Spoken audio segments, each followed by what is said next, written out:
చంద్రబాబు నాయుడు ఏపీకి వెళదాము. ఏపీలో ఇప్పుడు చంద్రబాబు నాయుడు వరుసగా క్లాసెస్ తీసుకుంటున్నారు. మనకు తెలుసు ఏపీ విషయంలో చంద్రబాబు నాయుడు ఎంత అహర్నిశలు పాటుపడ్డారో, ఏపీకి రాజధానిని తీసుకురావడానికి అహర్నిశలు శ్రమపడ్డారు. కానీ అతనికి మంత్రివర్గం ఎవరు కూడా సహాయం చెయ్యట్లేదు అన్న భావన కలుగుతోంది. స్వయంగా ముఖ్యమంత్రి అందరికీ కూడా క్లాస్ తీసుకుంటున్నారు. మొన్న మంత్రులతో మాట్లాడారు, మొన్న హెచ్ఓడీలతో మాట్లాడారు, సెక్రటరీలతో మాట్లాడారు. ఎందుకని ప్రస్తుతం అలాంటి ఫేజ్ ఎదుర్కొంటున్నారు అనుకోవచ్చు చంద్రబాబు నాయుడు? ఎక్కడ కనిపిస్తోంది లోపం?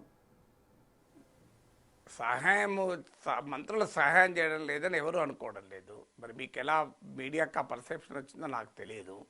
సహాయం చేయడం లేదు మంత్రులు చంద్రబాబుకు అన్నది చంద్రబాబు అనలేదు, నాలాంటి విశ్లేషకులు అనలేదు. సహాయం చేయకుంటే చంద్రబాబు సాయం చేయకపోతే ఎవరికి సాయం చేస్తారు మంత్రులు? జగన్కు సాయం చేస్తారా? సో చంద్రబాబుకే సాయం చేస్తారు. వాళ్ళ పార్టీ నాయకుడు, మంత్రి పదవి ఇచ్చింది ఆయన, గెలిపించింది ఆయన, ఆయన పేరు చెప్పుకొని గెలిచారు. ప్రజలు చంద్రబాబు నాయుడు కోసం ఓట్లేశారు. అందువల్ల మంత్రులు సహాయం చేయకపోవడం అనే ప్రశ్నే ఉత్పన్నం కాదు. సమస్య ఏంటి అంటే చంద్రబాబు నాయుడు కూడా అన్నది సహాయం చేయడం లేదని ఎక్కడా అనలేదు. మీరు కావాలంటే అప్పటి పేపర్లు కూడా చూడండి. ఏమన్నాడే మీరు సరిగా పనిచేయడం లేదు అన్నాడు. రెండింటి మీద చాలా డిఫరెన్స్ ఉంది. ముఖ్యమంత్రికి సహకరించకపోవడం అనేది క్రమశిక్షణ రాహిత్యం కిందకి వస్తుంది, పార్టీలో అవిధేయత కిందకి వస్తుంది. ముఖ్యమంత్రికి సహకరించడం లేదు అని ముఖ్యమంత్రి అనలేదు, ఎవరూ కూడా రాజకీయ పరిశీలకులుగా కూడా అనడం లేదు.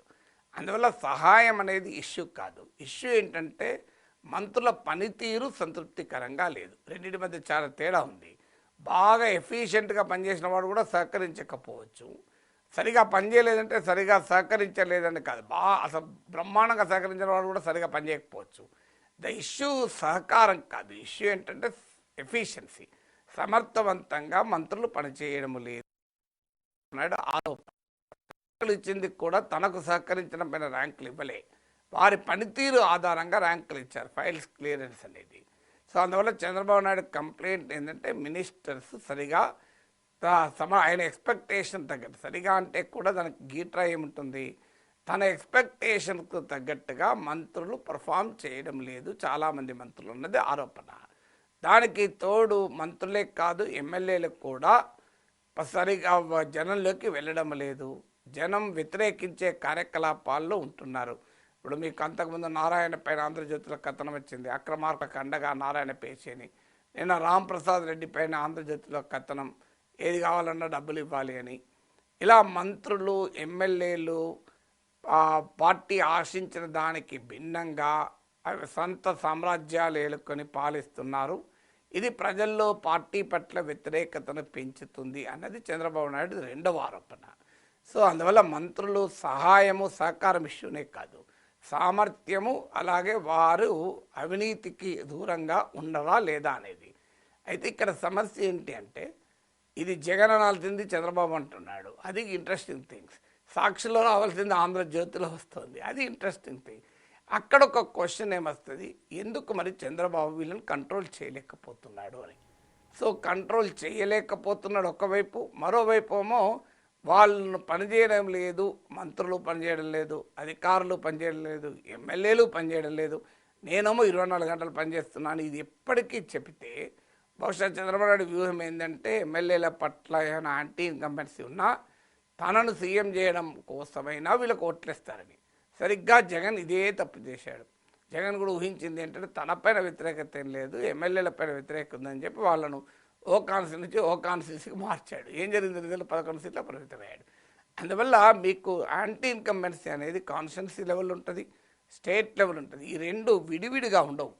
ఈ రెండు స్వతంత్రంగా ఉన్నా ఎక్కడో చోట ఓవర్లాపింగ్ కూడా అవుతుంది, అవి ఇంటర్ప్లే అవుతుంది. అందువల్ల మీకు చంద్రబాబు నాయుడు ఆశించినట్లుగా తన మీద యాంటీ ఇన్కంబెన్సీ లేకుండా మొత్తం మంత్రుల్ని ఎమ్మెల్యేలు దోషులుగా నిలబెడదామనే వ్యూహం ఫలిస్తుందని అనుకోను.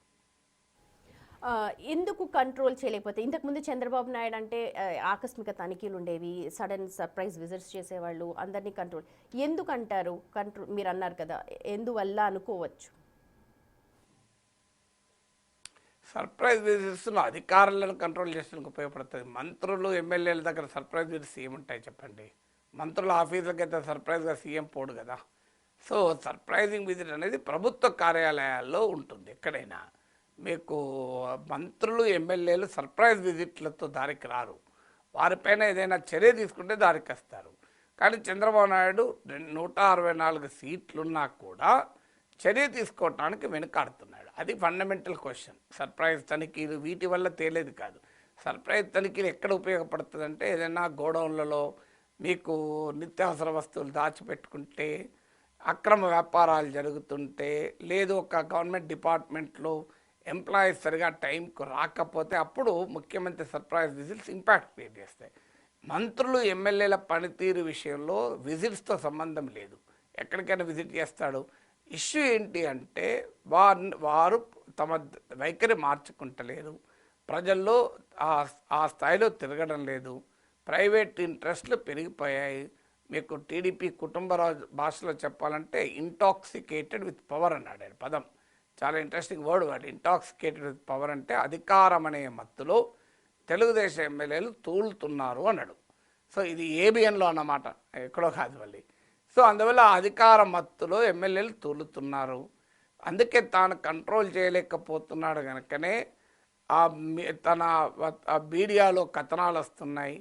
అలాగే తమ నాయకులే టీవీ ఛానల్లో వెళ్ళి తమ ఎమ్మెల్యేలే తిడుతున్నారు. ఇప్పుడు కుటుంబరావు చంద్రబాబు నాయుడు అనుమతి లేకుండా ఎమ్మెల్యేలు అధికార మత్తులో తూగుతున్నారని అనగలరా?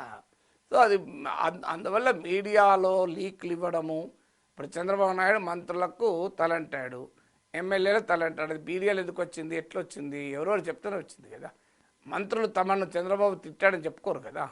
చంద్రబాబు నుంచే అది లీక్ అయి ఉండాలి. మీడియా వ్యూహాత్మకంగా లీక్ చేస్తున్నది పార్టీ.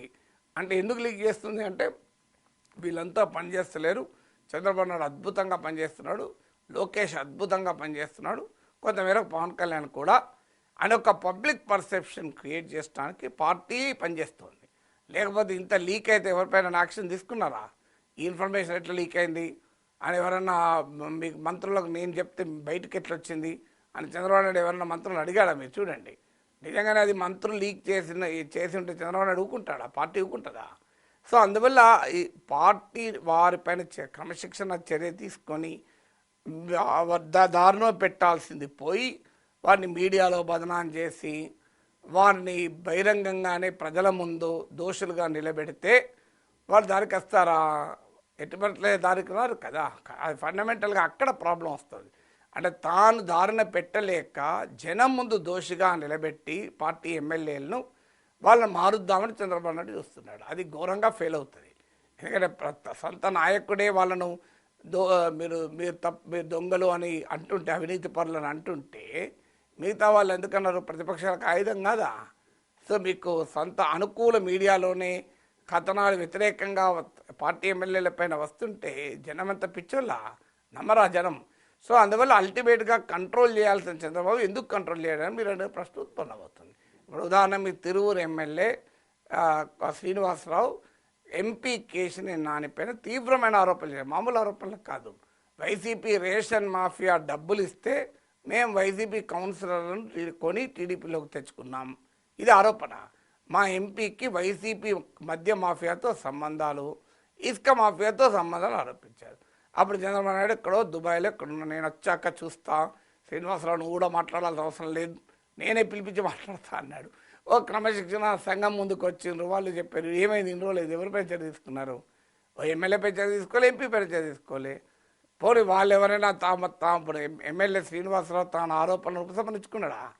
ఆయన ఎక్కడ ఉపసంహరించుకోలేదు కదా. ఆయన ఎక్కడ చెప్పాడు? మళ్ళీ ఏబీఎల్లోనే చెప్పాడు, వేరే కనుక సాక్షులు చెప్పలే. పోనీ టీడీపీ ఎమ్మెల్యే వెళ్ళి సాక్షులు చెప్తే మనం అర్థం చేసుకోవచ్చు.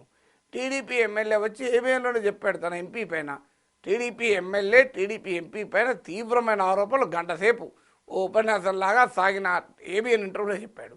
అంటే ఏది ఇది ఆల్ ఇండికేషన్ ఏంటి అనేది క్వశ్చన్ వస్తుంది కదా. అందువల్ల అందులో 164 మంది కూటమికి మద్దతు ఉండగా 135 మంది టీడీపీకి ఎమ్మెల్యేలు ఉండగా ఓవరాల్గా నీకు రాష్ట్రంలో ఇప్పటికీ కూడా చంద్రబాబు నాయుడు పట్ల సానుకూలతనే ఉండగా ఎన్నికల సమయానికి ఇప్పటికీ జగన్ పరిస్థితి పెద్దగా ఏమీ ఇంప్రూవ్ కాకపోయినా మరి చంద్రబాబు నాయుడు ఎందుకు వెనుకాడుతున్నాడో క్వశ్చన్ వస్తుంది. అక్కడే టీడీపీ వాళ్ళలో ఒక ఆందోళన ఏంటంటే టీడీపీ లాయలిస్టులో చంద్రబాబు నాయుడే వీళ్ళని కంట్రోల్ చేయలేకపోతున్నాడే, లోకేష్ ఏం కంట్రోల్ చేస్తాడు రేపు అనే క్వశ్చన్ వస్తుంది. ఇక్కడ చంద్రబాబు నాయుడు ఇంత అనుభవజ్ఞులు ఉన్న ఇంత టవరింగ్ లీడర్ ఉన్నప్పుడే కంట్రోల్ చేయలేకపోతున్నారు. మళ్ళీ వీళ్ళందరూ పెద్ద హేమీలు కాదు. మన ఎమ్మెల్యేలో మీకు కేశవ్, అచ్చెన్నాయుడు ఇలాంటి కొద్దిమంది ఒకరిద్దరు మినహాయిస్తే మిగతా వాళ్ళంతా అప్పటిదాకా పెద్దగా పార్టీలో ప్రజల్లో పాపులర్ ఉన్న, రాష్ట్రం అంతా పాపులర్ నాయకులు కూడా కారు. Comparatively control చేయలేనంత. పోనీ చంద్రబాబు నాయుడు ఏం చేయగలుగుతాడు?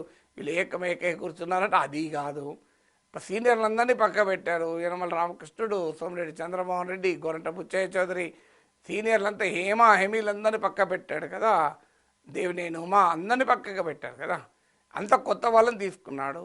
అయినా కూడా వాళ్ళు ఇంటలేరు. ఇక మరి ఏంటి పరిస్థితి, రేపు భవిష్యత్తు ఏంటి అనే ప్రశ్న ఉత్పన్నమవుతుంది కదా. రైట్, మీరు అనేది నిజం. ఎందుకంటే ఎక్స్పీరియన్స్ వాళ్ళందరినీ కూడా పక్కన పెట్టి ఫస్ట్ టైం మంత్రులైన వారు చాలా మంది ఉన్నారు. కానీ అంతే స్థాయిలో ఆరోపణలు కూడా ఉన్నాయి, నెగిటివ్ స్కామ్స్ సంబంధించి కావచ్చు. ఫస్ట్ టైం అంటే సాధారణంగానే భయం ఉంటుంది, నెక్స్ట్ టైం మళ్ళీ అధికారంలోకి రావాలని ఉంటుంది. అండ్ క్యాబినెట్ కూడా చాలా లేట్గా వస్తున్నారు అని చెప్పి కూడా మనకు తెలుస్తోంది. అది లేదు అని అంటారా మంత్రులందరికీ? రావడం అనేది that's not a big issue. మీరు క్యాబినెట్ లేట్గా రావడము, ముందు రావడం అవన్నీ ఇష్యూస్ కావు. They are not political issues. మనము క్యాబినెట్ లేట్గా ఎందుకు వస్తున్నా అంటే అనవచ్చు, కానీ అది పొలిటికల్ ఇష్యూస్ కాదు. అల్టిమేట్గా వాళ్ళ పని విధానము, వారి వ్యవహార సరళి, వారు ఏ రకంగా అవినీతికి దూరంగా ఉన్నారా లేదా, అది క్రైటీరియా తప్ప మీరు మీటింగ్ రాలేదు, మీటింగ్ గంట ముందు వస్తాడు, తర్వాత కోట్ల రూపాయలు తింటాడు, ఓకేనా? సో అది ఇష్యూ కాదు. Political issue is essentially their public conduct. నాయకుల పబ్లిక్ కాండక్ట్ అభ్యంతరకరంగా ఉంది. వాళ్ళు ఓపెన్గా నేను మీకు కూటమి నేతలే చెప్తున్నారు, టీవీ ఛానల్లో వచ్చి ఏబిఎన్లోనే చూశాను. కూటమి నేతలు ఏం చెప్తున్నారు?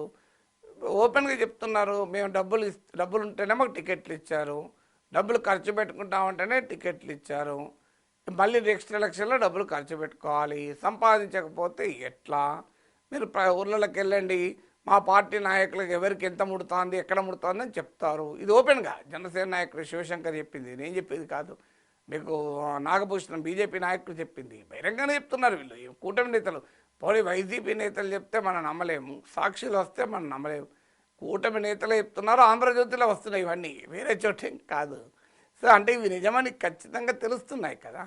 అయినా కూడా మరి చంద్రబాబు నాయుడు ఎందుకు ఏమీ చేయలేని దుస్థితిలో ఉన్నాడు? ఇంత తిరుగులేని మెజారిటీ ఉండగా మరి రేపు లోకేష్కి ఎట్లుంటారు వీళ్ళు అనేది తెలుగుదేశంని అభిమానించే వారి శ్రేణుల్లో ఇప్పుడు పెరుగుతున్న ఆందోళన. రైట్, అంటే ప్రక్షాళన అనలేము, లేకపోతే చంద్రబాబు నాయుడు లాంటి వారే చేయలేనప్పుడు లోకేష్ ఏంటి అనేది డౌట్ ఖచ్చితంగా వస్తుంది. కానీ ఈ చలనం అన్నది మంత్రుల్లో రావాలి అని అంటే చంద్రబాబు నాయుడే సాధ్యం కానప్పుడు ఎలాంటి చర్యలు చేపడతారనుకోవచ్చు? జస్ట్ అంటే అజంప్షనే, మనం ఎవరో మీరు నేను చెప్తే ఏదో చేసేస్తారు అని కాదు. కాకపోతే వాళ్ళు పని చెయ్యాలి అని అంటే, ఎందుకంటే ప్రజలకి ఖచ్చితంగా పని కావాలి, నెక్స్ట్ టైం రావాలి అని అంటే ఖచ్చితంగా పని జరగాలి, అక్కడ చూపించాలి. సో ఆ ఎన్లైటన్మెంట్ అనాలా, ఆ స్పార్క్ మంత్రుల్లో రావాలి అంటే ఫస్ట్ టైం కాబట్టి రావాలి అని చెప్తాను. కానీ చంద్రబాబు నాయుడు ఏం చేస్తాడు నేను ఎట్లా ఊహించగలనండి? నేను ఎలా అనుకుంటాను చెప్పండి? ఆయన ఏం చేస్తాడు? ఆయన ఏం చేస్తాడో దాన్ని చూసి విశ్లేషించగలను. కానీ చంద్రబాబు నాయుడు భవిష్యత్తులో ఏమి చేయవచ్చని నేను ఊహించలేను. నాకు చంద్రబాబు నాయుడుతో అంత వ్యక్తిగత సాన్నిహిత్యం కూడా లేదు నాకు చెప్పడానికి, నాగేశ్వర గారు నేను ఈ పని చేయబోతున్నా అని. సో అందువల్ల నేను ఎలా చెప్పగలుగుతాను భవిష్యత్తు? పనితనంలో స్పార్క్ రావాలంటే ఆ ఫైల్స్ కదలట్లేదు, పని జనాలకు అందుబాటులో ఉండట్లేదు. చంద్రబాబు నాయుడు స్వయంగా ముఖ్యమంత్రి అక్షింతలు వేసినా కూడా వాళ్ళలో కదలిక రావట్లేదు. అందుకని అదే కదలిక రావాలి అని మాత్రమే కోరుకుంటాం. కదలిక రావాలంటే నలుగురు మంత్రులు తీసి పడేసి కొత్త వాళ్ళని పెట్టుకుంటే కదలిక వస్తుంది. నలుగురు ఎమ్మెల్యేల పార్టీలకు వెళ్ళి తీసి బయట పడేస్తే కదలిక వస్తుంది, ఎందుకు రాదు? సో అది చంద్రబాబు నాయుడు చేయాలి. ఆయన చేస్తాడో లేదో నేను ఊహించలేను కదా.